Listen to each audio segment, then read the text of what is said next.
नमस्ते, कैसे हैं आप सब? आज की कहानी है शून्य, जीवन का आखिरी पड़ाव। पार्क के 2 चक्कर लगाते-लगाते मन फूल जी हाँफने लगे थे, इसलिए घर लौटने से पूर्व हमेशा की तरह वे थोड़ी देर बेंच पर बैठकर सुस्ताने लगे। वैसे भी घर लौटकर करना ही क्या था? वही नहाना, धोना, थोड़ा पूजा-पाठ, नाश्ता और फिर अखबार लेके बैठ जाना। एक-एक खबर को 3-3 बार पढ़ लेने के बाद भी जितनी बार घड़ी पर नज़र जाती, वक़्त का काँटा वहीं का वहीं ठहरा नज़र आता था। मनफूल जी रिटायर क्या हुए थे, उनकी घड़ी ने मानो काम करना ही बंद कर दिया था। धूप निकल आई तो मनफूल जी ने निढाल कदमों को घसीटते हुए घर की ओर कदम बढ़ा दिए। अरे मनफूल जी कैसे हैं? आजकल तो ईद का चाँद हो गए हैं।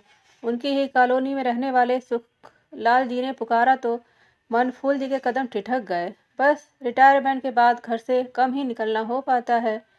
सवेरे भ्रमण की आदत बरसों पुरानी है तो वह छूट नहीं पा रही है, वरना तो घर से बाहर निकलने का मन ही नहीं करता। मनफूल जी ने लंबी उआस भरी। क्यों, ऐसी क्या बात हो गई? बस ऐसे ही, तबीयत ही ठीक नहीं रहती। सांस की बीमारी तो बहुत समय से है, अब शुगर की भी बीमारी हो गई है। कहीं आने जाने का मन ही नहीं करता। क्यों, भाभी जी कहीं बाहर गई हैं? सुखलाल जी आज पूरा हाल चाल पूछ कर ही दम लेने वाले थे, मानो इतने दिन न मिलने की कसर आज ही निकाल लेंगे। नहीं नहीं, वह इस उम्र में अकेले कहाँ जाएगी? उसके तो गृहस्थी के वैसे ही ढेरों झमेले हैं। लो, घर आ गया है, चाय पीकर ही जाना। पत्नी को 2 कप चाय बनाने के लिए कह मनफूल जी बैठक में आ जमे। बातों को सोई फिर बीमारी पर ही आ अटकी। सोचता हूँ एक बार चेकअप करवा ही लूँ, कहीं दिल की बीमारी ना निकल आए। अब सर्जरी हुई तो खर्चा भी खुद ही पड़ेगा। नौकरी में रहते तो उठाना नहीं पड़ता, बाईपास करवा लेता तो सरकारी खर्चे पे हो जाता। पर जब दिल की बीमारी है ही नहीं तो बाईपास कैसा? सुखलाल जी आश्चर्य से भर उठे थे। उन्हें लगने लगा था कि मनफूल जी शरीर से कहीं ज़्यादा मन से थक चुके हैं। बात बदलने के इरादे से वे इधर उधर ताकने लगे। इधर उधर खिलौने बिखरे देख कर वे चौंके। ये खिलौने कैसे? कोई बच्चा आया हुआ है क्या? अरे आया हुआ क्या, घर का ही बच्चा है। टीना बेटी बेटी टीना को जुड़वा बच्चे हुए थे तो बस टीना की माँ बिन्नी को यहाँ ले आई। नन्हा बीनू टीना के पास ही है। अब वह बेचारी 2-2 बच्चे कैसे संभालती? लेकिन बच्चे का तो बहुत काम रहता होगा ना। अरे पूछो मत, 24 घंटे नर्मदा उसी के संग लगी रहती है। बिन्नी और घर के काम के अलावा उसे और कुछ सूझता ही नहीं है। बाई अलग छुट्टी करती रहती है। सच पूछो तो मुझे अब बिन्नी से ईर्ष्या सी होने लगी है, क्योंकि उसके आने के बाद तो नर्मदा मुझे जैसे भूल ही गई है। उन्हें तो जोड़ों के दर्द की शिकायत रहती है ना। प्रत्युत्तर में मनफूल जी ने इधर उधर झाँका और सुखलाल जी के पास सरक आए। जब से बिन्नी को लाए हैं वह उसकी सेवा टहल में इतनी व्यस्त रहने लगी है कि अपना जोड़ों का दर्द तो बिल्कुल भूल ही गई है। उठाना, लिटाना, जमीन पर उसे लेकर बैठ जाना, मुझे तो लगता है कि सारे जोड़ खुल गए हैं। 4 दिन हो गए हैं दवा खत्म हुए, मेरा उधर जाना नहीं हो पा रहा है, पर उसे तो जैसे याद ही नहीं कि दवा खत्म हो गई है। पहले तो एक वक्त की भी खुराक के बिना काम नहीं चलता था। पत्नी के पैरों की आहट हुई तो मनफूल जी चुप्पी लगा गए। चाय आ गई थी। आप भी भाई साहब नाश्ता करके ही जाइएगा, अभी बन जाता है। बातों के साथ साथ नर्मदा जी के हाथ भी चल रहे थे। वे फुर्ती से सारे खिलौने में बटोरते हुए टोकरी में डाले जा रही थी। मनफूल जी ने कनखियों से इशारा किया और मुस्कुरा दिए। हमेशा कमर दर्द की शिकायत करने वाली नर्मदा जी झूठ झूठ कर खिलौने उठाए जा रही थी और साथ ही बातें भी किए जा रही थी।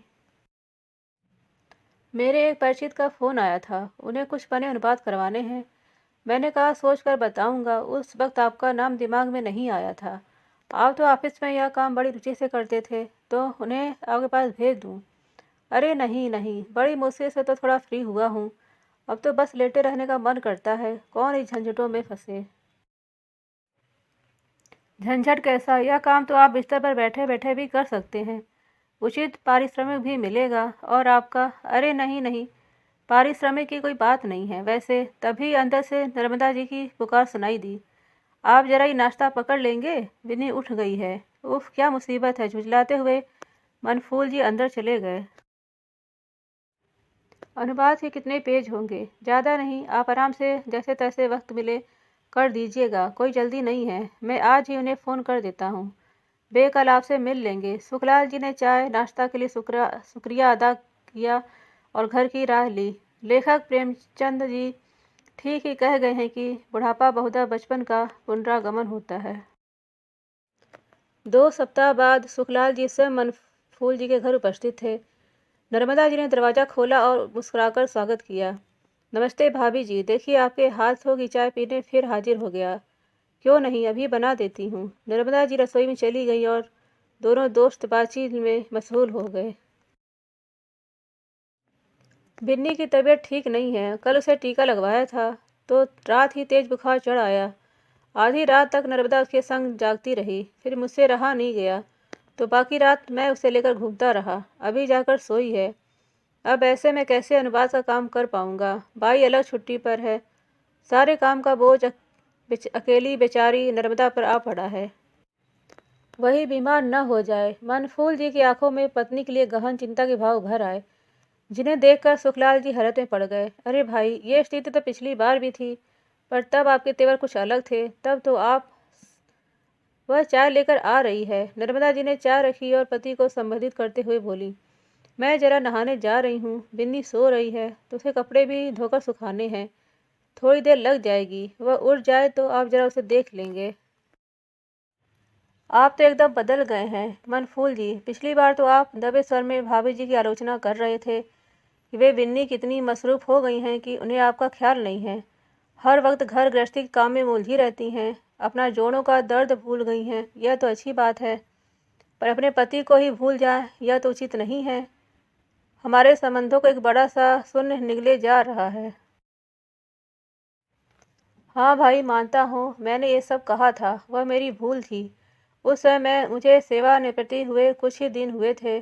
मैं बिल्कुल खाली था और आप तो जानते हैं कि खाली दिमाग शैतान का घर होता है। मैं ऐसे ही उजुल बातें सोचने लगा था कि नर्मदा जितना ध्यान बिन्नी पर देती है उतना मुझ पर क्यों नहीं देती। क्या रिटायर हो जाने से उसकी नज़रों में मेरी अहमियत कम हो गई है। आप अनुवाद का काम ले आए, मैं उसमें व्यस्त हो गया, पर उसे मेरा बराबर ध्यान बना रहा। वह बीच बीच में मुझे चाय पकड़ा देती, दवा की याद दिला देती, यहाँ तक कि बिन्नी का जरूरी सामान और किराने का भी उसने फ़ोन करके ही मंगवा लिया ताकि मुझे कोई व्यवधान न हो। मैं तो रिटायरमेंट के बाद बिल्कुल अकर्मण्य सा हो गया था। हर वक्त लेटे रहना ही मुझे भाता था। तबीयत का तो बहाना था, दरअसल मैं काम से जी चुरा रहा था।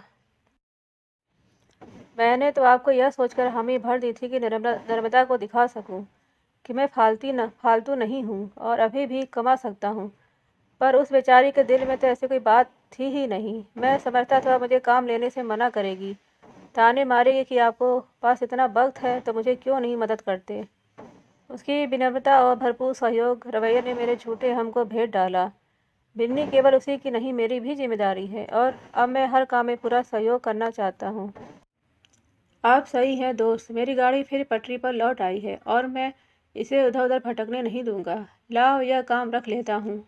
मनफूल जी ने मुस्कुराते हुए पेपर्स उठा लिए तो सुखलाल जी के चेहरे पर भी संतोष भरी मुस्कुराहट फैल गई। शून्य जीवन का आखिरी पड़ाव संगीता माथुर द्वारा लिखी गई है। यदि आपको पसंद आती तो प्लीज़ लाइक एंड सब्सक्राइब कर दे। धन्यवाद।